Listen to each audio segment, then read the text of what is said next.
तो दोस्तों सारा सभी लोग एक और न्यू रेनेगेड इमॉर्टल की वीडियो के अंदर में और आज की इस वीडियो में हम लोग को पता चला कि ल्यू में यस मुझे लगता है कि ये लड़की पूरी अंधी पागल हो चुकी है वांगलिंग के पीछे। वो उसका दिल जानना चाहती है कि भाई तेरे दिल कैसा है, मैं उसके अंदर मेंटेन करना चाहती हूँ, मैं तुम्हारे प्यार में पागल हो गई हूँ। कुछ तो करो वांगलिन, मैं तुमसे ऑब्सेस्ड हूँ, please Wanglin love me. Oops कुछ ज्यादा हो गया। ल्यू में फिर से यहाँ पे अपीयर होने वाले, लेकिन इस दौरान तक वहाँ पे वांगलिन वर्सेस डीमन क्लैन के एंसेस्टर की फाइट जो है वो वहाँ पे स्टार्ट हो चुकी होगी। लेकिन ल्यू में यहाँ पे करने क्या वाली है तुम लोग आज की इस वीडियो में पता चल जाएगा। तो चलिए बिना किसी देरी के आज की इस वीडियो को हम लोग स्टार्ट करते हैं। तो जैसे कि आप सभी को पता हो कि लास्ट वीडियो के अंदर में ची हुई ने वहाँ पे धोखा दे दिया, क्योंकि वो अपनी फैमिली को बचाने के चक्कर में वो चाहता था कि वांगलिन को हरा दे। शायद मारने का भी प्लान वगैरह करा था, लेकिन तुमको पता है कि ancient god body plus wangling is equals to destruction, जिसका मतलब वो लोग वहाँ पे बिल्कुल भी खुद को नहीं बचा पाए। अब वांगलिन उनकी बॉडी को वहाँ पे सील कर ही रहा था। तभी हम लोग को दूर एक सीन दिखाया जाता है जहाँ पर डीमन क्लैन का एंसेस्टर बैठ के कल्टीवेट कर रहा था, जिसके साथ मैंने उस वीडियो को एंड कर दिया। तो अब आगे जैसे ही वांगलिन यहाँ पे उन सभी कल्टीवेटर्स की कल्टीवेशन को सील कर रहा था, तभी दूर खड़ी एक सुंदर सी महिला जो कि पर्पल कलर की ड्रेस पहन के थी, जिनकी निगाहों के अंदर में सभी लौंडे बेहोश हो जाए। इस सुंदरता ऐसी कि सभी लोग वहाँ पे मदहोश हो जाए। और भी कई चीजें उसकी कहर फिगर आधा वगैरह कुछ ज्यादा डिस्क्रिप्शन था और मैं भी यहाँ पे कर दे रहा हूँ। वो औरत उसे दूर से देख के कह रही थी, तो ये है वांगलिन की असली ताकत जो कि मैंने अभी तक नहीं देखी थी। अभी तो बहुत कुछ देखना बाकी है बेटी। और ये औरत कोई और नहीं बल्कि हम लोग के ल्यू में है। जी हाँ, नॉवेल्स के अंदर में ये चीज़ काफ़ी बार हम लोग को वहाँ पे डिस्क्राइब नहीं दिया गया कि ये ल्यू में है, बस उसके कपड़ा थोड़ा सा आकर्षण वगैरह बताया जाता था। लेकिन ये ल्यू में ही है, मान के रखो तुम लोग इसे। इसके बाद ही हम लोग को वहाँ पे डीमन क्लैन के एंसेस्टर को दिखाया जाता है, जिससे पता चल चुका था कि वांगलिन वहाँ पे उसके बाकी सभी मतलब फैमिली मेंबर्स या फिर क्लैन मेंबर्स की जितने भी कल्टीवेशन है सबको वहीं पे सील कर रहा है। लेकिन वो वहाँ पे बिल्कुल भी घबराता नहीं है, क्योंकि उसे पता था कि एक बार उसकी बॉडी पोजीशन का जो प्रोसीजर है अगर वो वहाँ पे पूरी तरीके से अचीव हो जाता है तो वो वापस से उन लोगों को अनसील कर देगा, जिस वजह से वो बिल्कुल शांत माहौल में वहाँ पे बैठ के कल्टीवेट कर रहा है। इसके बाद ही उस सेलेस्टियल स्वॉर्ड से वहाँ पर शू ली वो बाहर आता है और वो बाहर निकलते कहता है कि मास्टर यहाँ पे वांगलिन आ चुका है, आप मुझे आदेश दीजिए, मैं जाके उसे अभी मार देता हूँ। जिसे देखकर वहाँ पे डीमन क्लैन का एंसेस्टर काफी ज्यादा खुश होता है कि उसने एक्चुअली में उसकी स्वॉर्ड स्पिरिट को अपनी तरफ में कर लिया, कई सारी फैसिलिटीज को प्रोवाइड करके। जिसके बाद वो वहाँ पे कहता है कि इतनी हड़बड़ी की बात नहीं है, मैं एक बार अपने पोजीशन को कंप्लीट कर लूँ, इसके बाद हम दोनों मिलकर उसे मार देंगे। तो वहाँ पे शू लीग वो कहता है कि प्लीज उसका जो फाइनल ब्लो हो जिसकी मदद से आप वांगलिन को मारेंगे तो वो मेरे स्वॉर्ड से हो। इसके बाद वहाँ पे एंसेस्टर डीमन क्लैन का वो चीज़ के लिए राजी हो गया। इसके बाद ही हम लोग को पता चलता है कि एक्चुअली में इन 2 सालों के बीच शू लीग वू के साथ में क्या हुआ जिस वजह से वो पार्टी बदल चुका है। काफ़ी ठरकी लौंडा ये, मैं बताता हूँ क्या हुआ। इन 2 सालों के अंदर में डीमन क्लैन के एंसेस्टर ने इसे कई सारे सोल अवेयरनेस दिए ताकि तुम चूस लो, जितना चूसना अपनी पावर्स को बढ़ा लो, गलत मत समझो। इसके साथ साथ उसे कई सारी फर्टिलिटीज दी, जिसकी मदद से वो वहाँ पे एक तरफ से पार्टी बदल चुका था। लेकिन एक चीज़ जिस वजह से वो पूरी तरीके से बदल चुका है वो है एक महिला व्यक्ति की सोल। जी हाँ, वहाँ पे एक महिला व्यक्ति की सोल का अपीयरेंस हम लोग को नजर आया, जिसका नाम एग्जैक्टली याद नहीं है, लेकिन एडिटिंग के दौरान मैं वहाँ पे मेंशन करवा दूंगा। और वो हुस्न की महिला थी, वो इतनी ज़्यादा टेरिफाइंग एबिलिटीज़ को पोजेस करती है कि उसने लिटरली एक टाइम उस एंसेस्टर तक को मोहित कर लिया था। लेकिन उसकी कल्टीवेशन वीक थी उस दौरान, जिस वजह से उसने जैसे तैसे करके खुद को बचाया और फिलहाल वो जो सोल रेमिनेंट है अभी भी एंसेस्टर के पास में है, जिस वजह से वो उसे बार बार शू लीग वो के साथ में मिलाता था। और शू लीग वो उसके साथ में कुछ कांड शायद से करता ही था, क्योंकि बार बार ये चीज़ हम लोग को मेंशन मिला कि उन दोनों के बीच में जो मीटिंग्स थी वो कई बार फिक्स कराई गई एंसेस्टर के जरिए, और वो दोनों मिलके क्या करते थे भगवान जाने, मैं नहीं जानता हूँ। इसके बाद ही वहाँ पे शू लीग वो इतना ज़्यादा बदल चुका है। लेकिन तुम्हें क्या लगता है कि शू लीग वो एक्चुअली में यहाँ पे बदल चुका है? मेरे अकॉर्डिंग मुश्किल है बताना, तुम लोग कमेंट कर दो, अभी करो, बाद में के बाद तुमको बाद में पता चल जाएगा।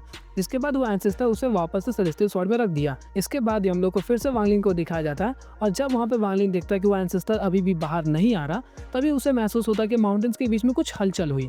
जिसके बाद वो वहाँ पे काफ़ी तेज़ी से पहुँच जाता है, और वहाँ पहुँचते ही सभी माउंटेन्स को तबाह करना स्टार्ट कर दिया। और उस तबाही की वजह से वो माउंटेन्स वहाँ पे शेक होना स्टार्ट हो जाती है, जिस वजह से वो एंसेस्टर वहाँ पर बाहर आ जाता है। और उसके बाहर आते ही उन दोनों के बीच में एक लंबी चौड़ी कन्वर्सेशन हुई, जिसे मैं नहीं बताऊंगा। वहाँ पर डीमन क्लैन का एंसेस्टर गुस्से में उसके ऊपर में वार कर देता है। एक्चुअली में डीमन क्लैन के एंसेस्टर का बिल्कुल भी प्लान नहीं था कि वो फिलहाल वांगलिन के साथ में फाइट करे, क्योंकि अभी भी उसकी पोजीशन 80% ही कंप्लीट हुई है, 20% बाकी है, जिस वजह से वो वहाँ पर अभी रुक रहा था। लेकिन इतना ज़्यादा अगर हड़कंप मचने लगे तो वो क्या करे, बाहर आ ही गया।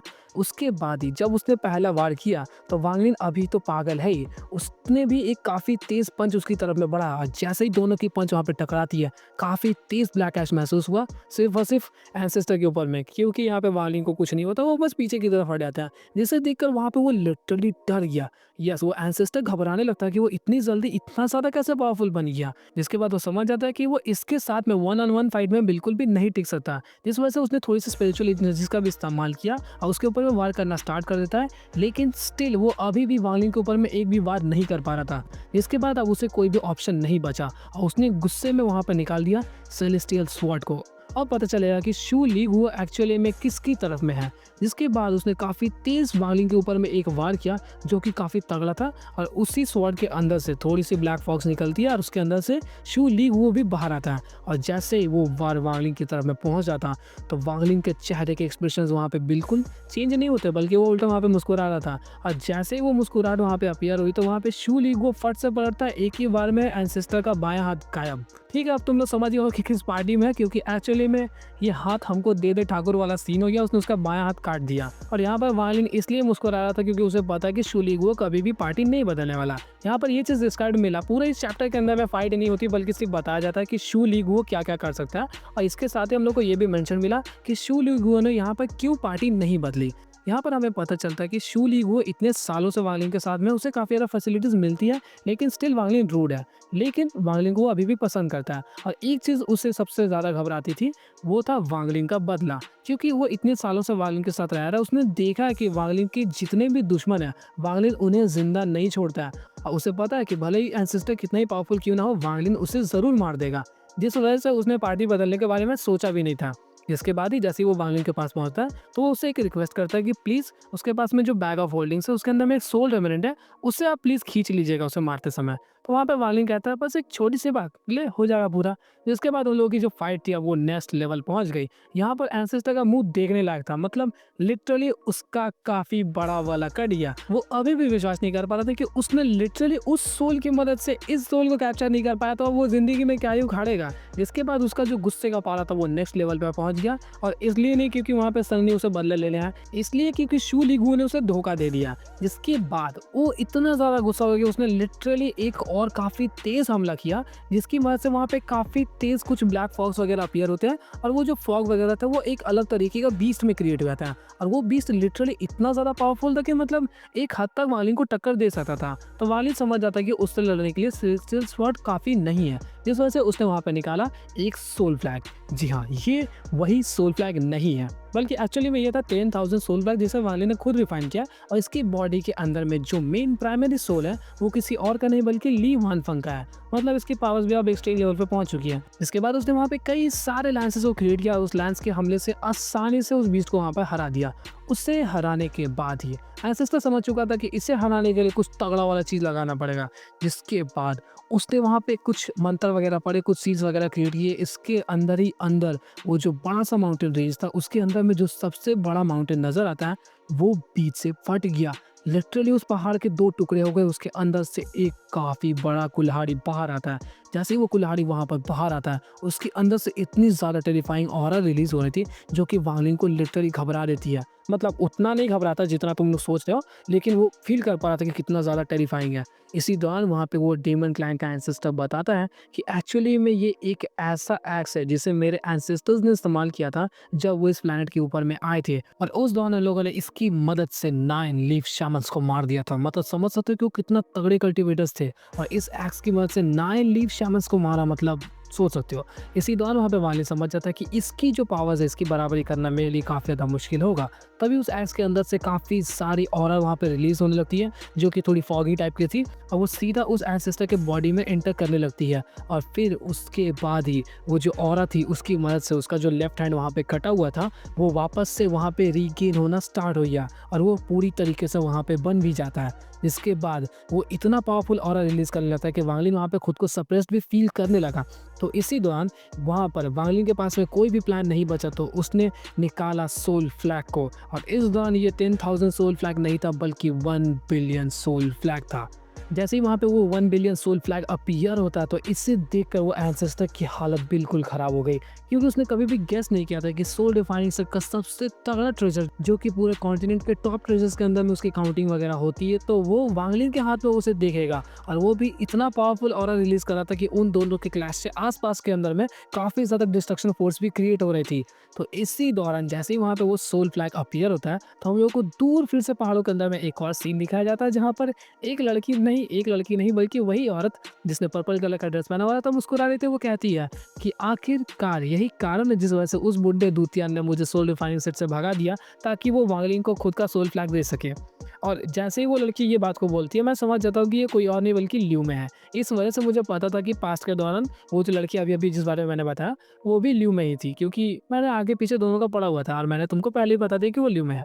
ठीक है, तो यहाँ तक क्लियर होगा। इसके बाद ही ल्यू में समझ जाते हैं कि उस एंसेस्टर का जीत पाना अब यहाँ पे लगभग इम्पॉसिबल हो चुका है। मतलब अब मुझे इस फाइट के अंदर में हाथ लगाना पड़ेगा। मतलब लिटरली वो पूरा प्लान करके रखी थी कि वो जाके वहाँ पर एंसेस्टर को हेल्प करेगी, और जब उन लोगों के बीच में फाइट हो रही होगी तब ल्यू में उस मौके का फायदा उठा के वहाँ पर वांग लिन के दांव हाथ के ऊपर में खुद का मार्क को वहाँ पे छोड़ दे।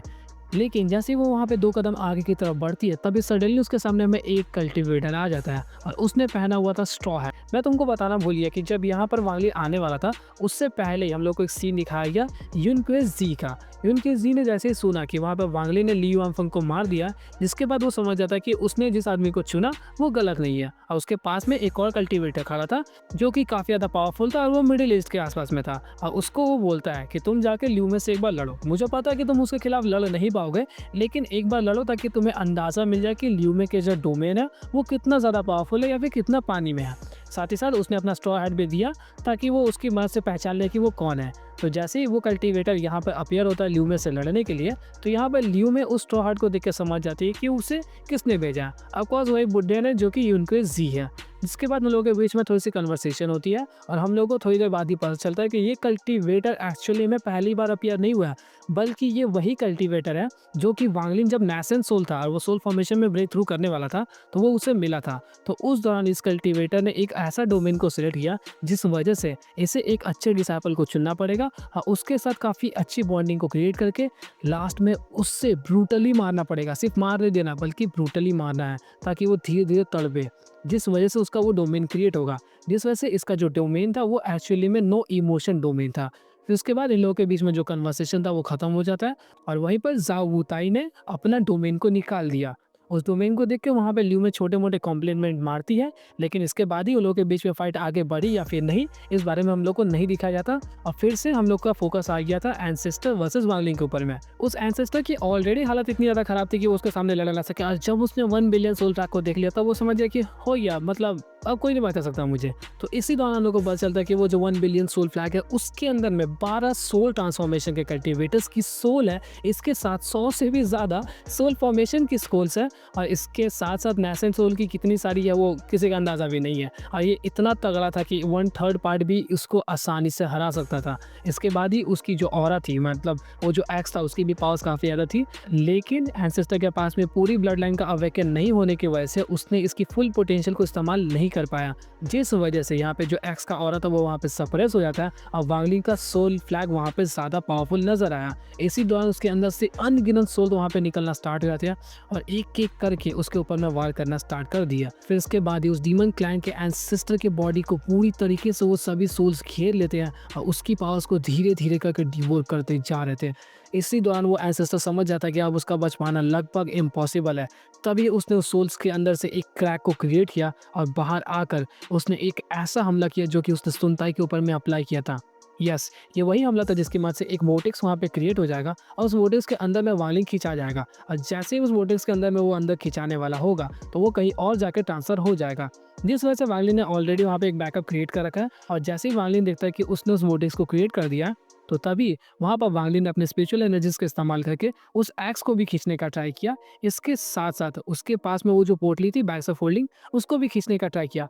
फर्स्ट टाइम वो तो दोनों के दोनों अपोज कर देते हैं, लेकिन वांग लिन थोड़ी कड़ी मशक्कत के बाद उन दोनों को खींच लेता है। उसको खींचने के साथ साथ यहाँ पर वो जो डीमन क्लाइन का एंसेस्टर था वो भी मर जाता है।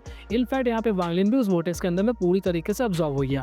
अब्जॉर्ब होने के बाद वांग लिन ट्रांसफर हो चुका था स्पेस के अंदर में एक जगह पर। इसी दौरान वहाँ पे हम लोग को दिखाया जाता है कि वांग लिंग के पास में वो एक्स भी मिल गया है, इसके साथ साथ उसे वो बैग ऑफ होल्डिंग्स भी मिल गई है। So that's all for the video. अब आप लोग समझ गए होंगे कि डेमन क्लैन का एंसेस्टर वाला लोचा लफड़ा भी निपट गया, लियू वफंग भी निपट गया, मतलब उसका बदला पूरी तरीके से कंप्लीट हो चुका है। फिलहाल सुनता ही कहाँ, इस बारे में किसी को भी नहीं पता। और वांग लिंग अभी फिलहाल स्पेस में कहीं मंडराता, वो वापस आ जाएगा, थोड़ी देर में ही वापस आया था। तो आज की इस वीडियो को हम लोग यहीं पर एंड करते हैं। आई होप कि आप लोगों को वीडियो अच्छी लगी होगी, तो दिल से लाइक करो, देखते हैं कि कितनी ज़्यादा लाइक्स जा सकते हैं इस वीडियो के ऊपर में। तो मिलते हैं आपसे एक और इंटरेस्टिंग वीडियो के साथ, तब तक के लिए गुड बाय।